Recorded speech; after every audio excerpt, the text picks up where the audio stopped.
Welcome to Happy, Healthy, and Hungry, the podcast where we embrace the joy of food, the vitality of wellness, and the fulfillment of living well. I'm your host, Chef Marie Maglio, your guide on this flavorful journey. Each episode will explore mouth-watering recipes, holistic living tips, and practical strategies for creating a better, healthier life. Plus, we'll be bringing in experts and panelists in the areas of movement, mind, body, and finance to share their insights. This is Happy, Healthy, and Hungry. Let's dig in and discover the ingredients for your most fulfilling life yet.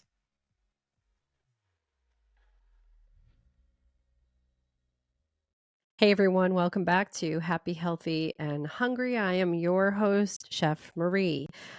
So I am going to be doing a little bit something different today. I don't have a guest. I'm just going to be doing a Q&A. I have gotten so many questions over the years, and I just want to have the ability to address those.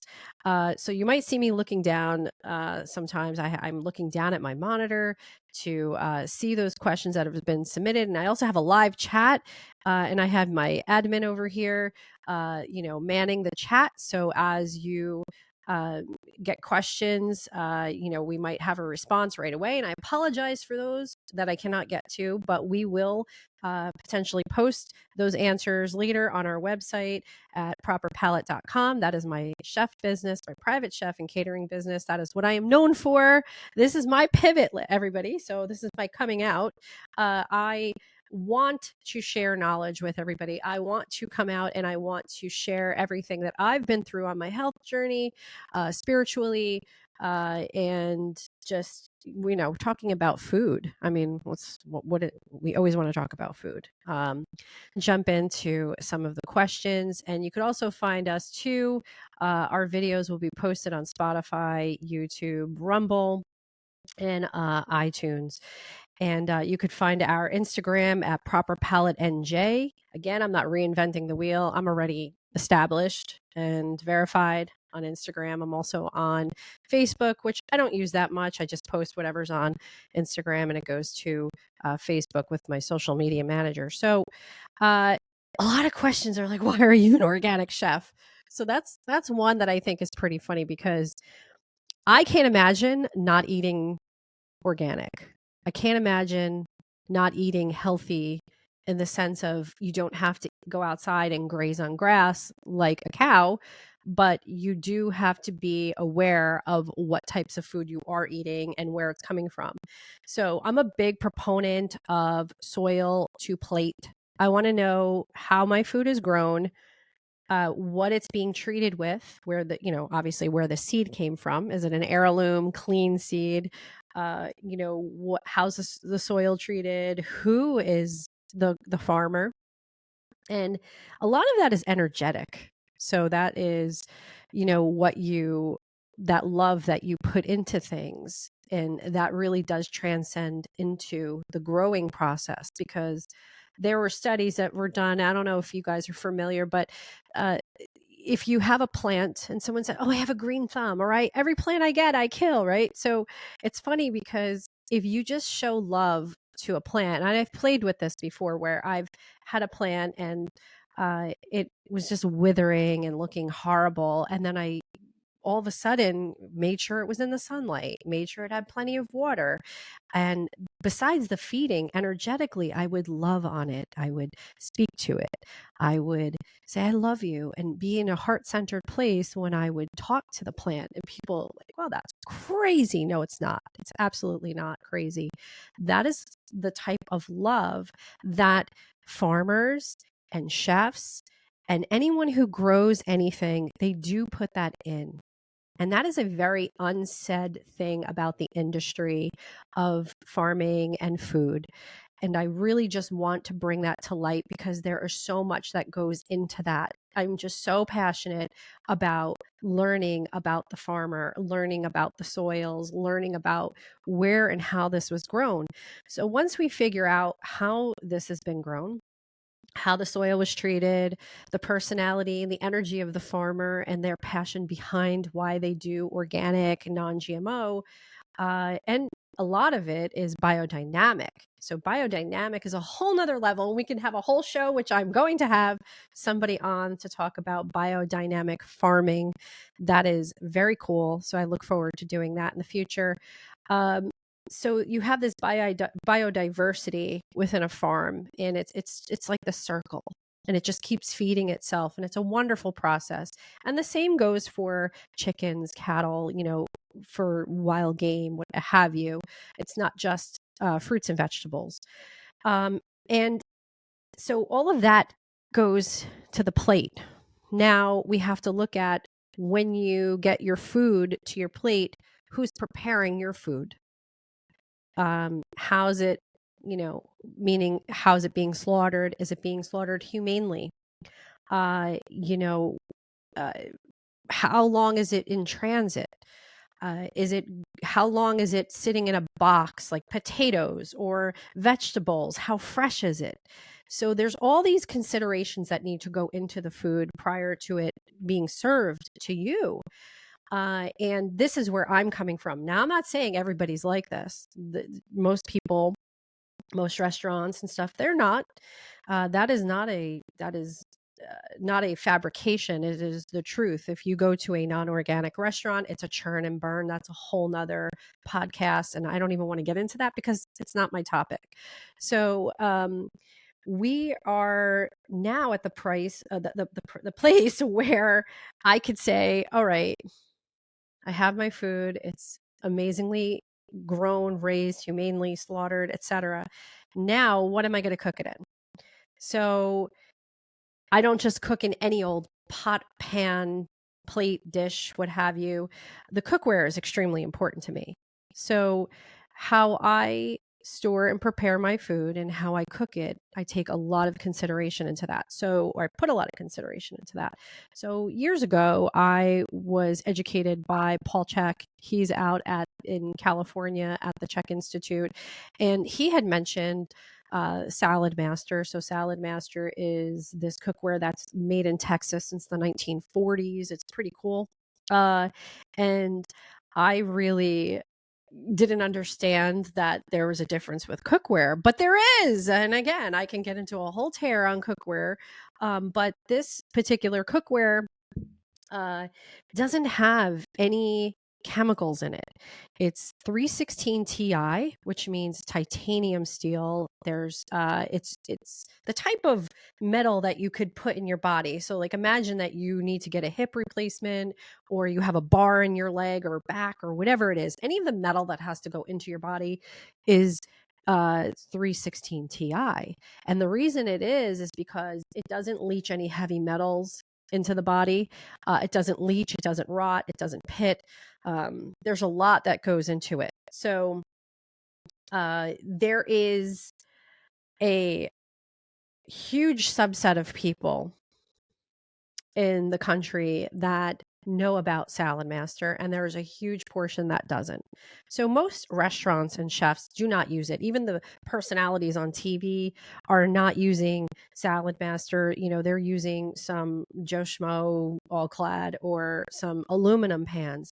Now, why is it important to not use aluminum and the other stainless steels and the nonstick pans? Well, because they're filled with chemicals, right?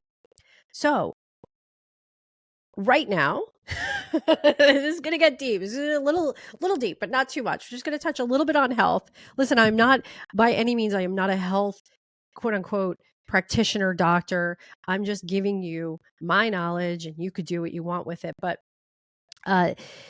if you have an abundance of heavy metals in your body, it gets sequestered, meaning your body holds on to it. So it's all these years of having a stainless steel pan that has maybe some crappy iron and other things, the cast iron pan, the nonstick pan with the PFOEs and the BPAs. And now there are some new pans out there, right? Like the green pan or whatever these brands are, but they still have aluminum, which is another really bad heavy metal. And it's a different kind of metal. You have aluminum alloy, and you have aluminum, pure aluminum. You're not going to get pure aluminum in a pan. It's going to be aluminum alloy. And I encourage you to go Google the difference between the two because they're very, very different. And the body reacts very differently to both. So, with that said, we want to prevent autoimmune diseases. I have had autoimmune diseases. They are not fun. It's your thyroid, especially for women. You have a sluggish thyroid. All of a sudden, it starts attacking. Because all of this heavy metal is holding on in the thyroid, and you start getting overweight, and you get sick, and then you have rheumatoid arthritis and lupus and all these different autoimmune, and autoimmune is just fancy for the doctors not knowing what it is and where it's coming from, right? So this is why people are like, whoa, wait, this is nuts, because you're just talking about cooking food here, but you see that little rabbit hole you went down? So that rabbit hole is important for us to dive into because it's just not the type of food that you're eating. It's how you're cooking, how you're preparing it, what you're cooking it in, the vessel, right? So now we have the vessel. So we can avoid the heavy metals from being sequestered in our body and creating disease. We have the healthy, organic, non-GMO, biodynamic, diverse food, which is healthy, which is going to feed our system rather than take away or give us disease. And now I have to stop saying, I'm just going to stop myself, but I'm in the middle of the podcast, but I don't care. And again, it's because I'm thinking on the fly. I'm not reading a script. I'm just going with it. This is coming from here. It's coming from the heart. So we have all of these steps that go towards food. And then we have the final step of how the food's prepared. So in this salad master dish is we have this, and again, I could show, I have had videos on my Proper Palate Instagram regarding that. What it does is if everybody sears their food, I see so many videos online where people are searing and high heat. Well, guess what? When you cook your food at high heat, now, don't get me wrong, I'm gonna pull back a little bit here. Some food needs to be fried. I understand, and it has to be high heat. That's okay. We'll get into that. But the food that's cooked at high heat all the time, you are now taking the enzymes and the nutrition out of that food and you're cutting it in half, maybe even more, because when you get your food, it doesn't have the full vitamins and nutrition as it should. And the enzymes in your food are very, very important. And we, again, can get experts in here that could talk about the enzymatic benefits of certain foods. So we want to maintain all of the vitamins and minerals in our food. When you cook at high heat, you kill it. Okay? You kill your food 100%. So with this particular method that I use is I cook at a low temperature. It's almost like I would describe it as like a sous vide. So if you don't know what a sous vide is, it's a cooking water bath. You take the food, you put it in a plastic bag, and the water moves in a circular motion, and it just keeps it at a very steady temperature. You could cook a steak like that. Very good steak houses do that. Well, they'll sous vide and then they'll throw it on a grill and get some grill marks, and it's just like butter. Well, imagine everything that you cook is like that. And it lowers the temperature down to about 120 degrees, 100 degrees, and it cooks it. And it's efficient, right? So it's almost like a pressure cooker without the high temperature, and it's a sous vide, but it cooks faster. So it's like the perfect combination of a slow cooker, sous vide type situation, and a pressure cooker because it cooks fast. This cookware is just awesome. Like, so this is where you have these different people in the channel of where you work and you learn and you get educated and they teach you about this stuff. So then I was like, okay, I'm just going to take my food to the next level by using this cookware. So I did. And I've never looked back. So now we have this perfect food that is higher in nutrient. It's nutrient dense.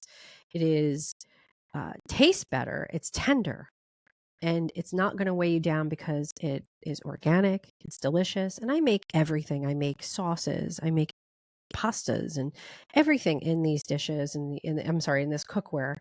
And that's what really sets me apart. But ultimately what really sets it apart is the love that I put into the food. And I think it's really important for us. I know it's important for us to really love on our food. Even if we go to a restaurant, just sit down, look at your plate, kind of meditate over it a little bit, pour a little bit of that love of your own into it. Because again, you don't know what the chef was dealing with at the restaurant. You don't know the mood of the server. You don't know any of this. So, I just encourage you. I encourage you to be mindful with this and understand and appreciate this practice, because what goes into food is so much more than where you're buying it from. It's the whole entire process.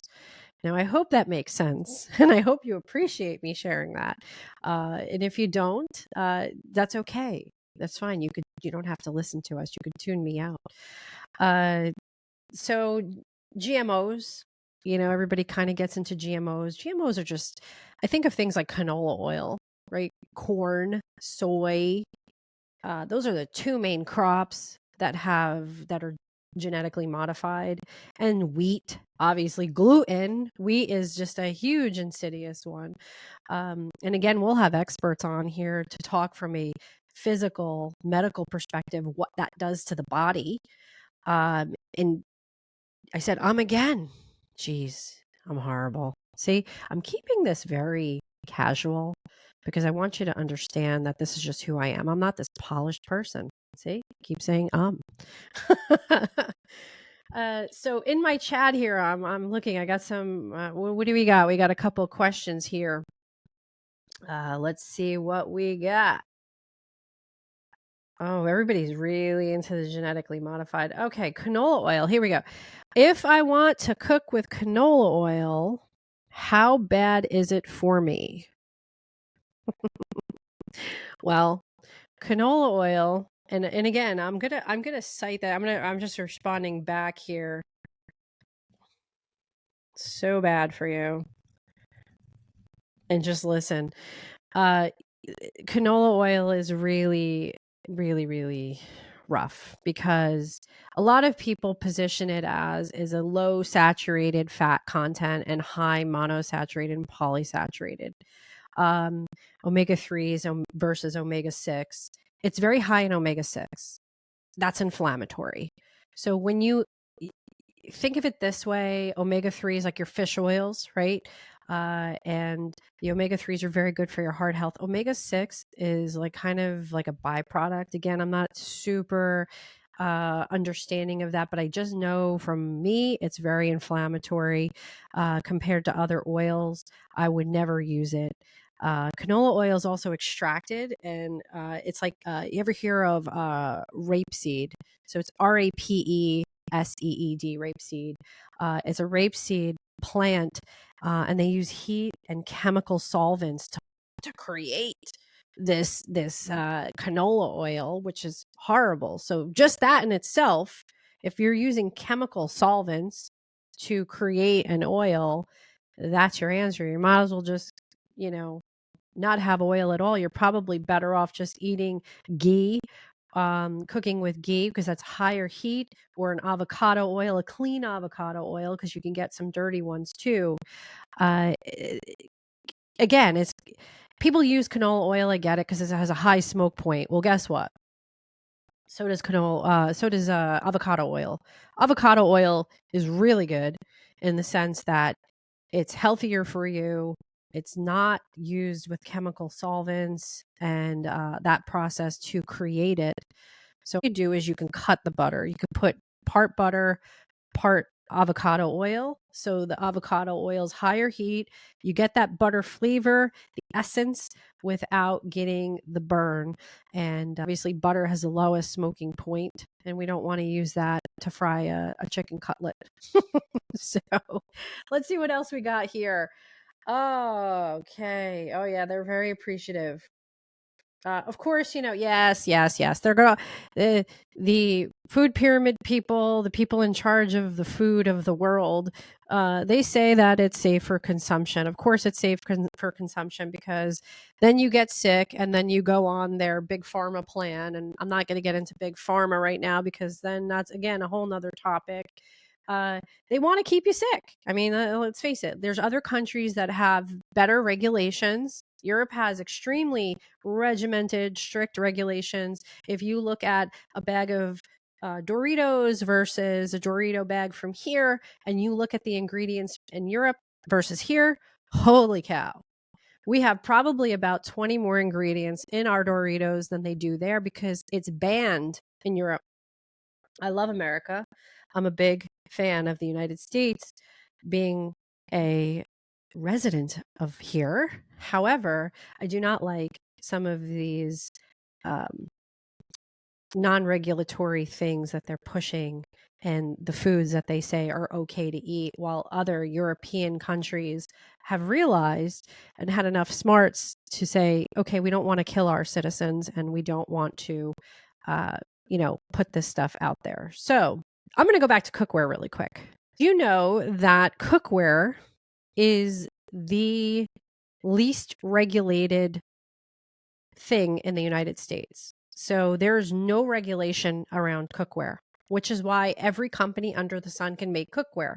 Now, if it's not regulated at all, I'm not a fan of regulation, but there has to be some sort of common sense, like I just said, with food ingredients and what's safe versus what's not. You have to look out for us. So that's why I'm sharing this with you. So be very, very cognizant of where you're getting your cookware. What type of cookware. A lot of it comes from overseas and it's coming from countries that have, just like us, no regulation, which is why they allow us to import it and bring it here and everything like that. So I have said a mouthful. I'm keeping this podcast to about 20 or so minutes. Listening, share, spread the word. It's the only way we could grow. We do have sponsors, and we are sponsored by Paleo Valley. I love Paleo Valley. They are awesome because I love protein. I use their chocolate protein powder, which is made of bone broth, and I make muffins, brownies, everything with it without using flours. Sometimes I'll add a little bit of almond flour in there, egg, mashed banana, and it makes the best brownies. And again, I'm going to be sharing those recipes on this podcast. Thank you to you listening, and thank you to Paleo Valley. I love their products. Check the link below. You could save up to 15 to 25% store-wide, no code needed. Thank you for listening, and I appreciate you as always, and we'll see you again on the next podcast with some more guests and some more knowledge. Stay happy, healthy, and hungry. Thank you for listening to the Happy, Healthy, and Hungry podcast. We appreciate your support and encourage you to follow, like, and share our content with your friends and family. Together, we can continue to inspire others and grow our community. We'll see you on the next episode.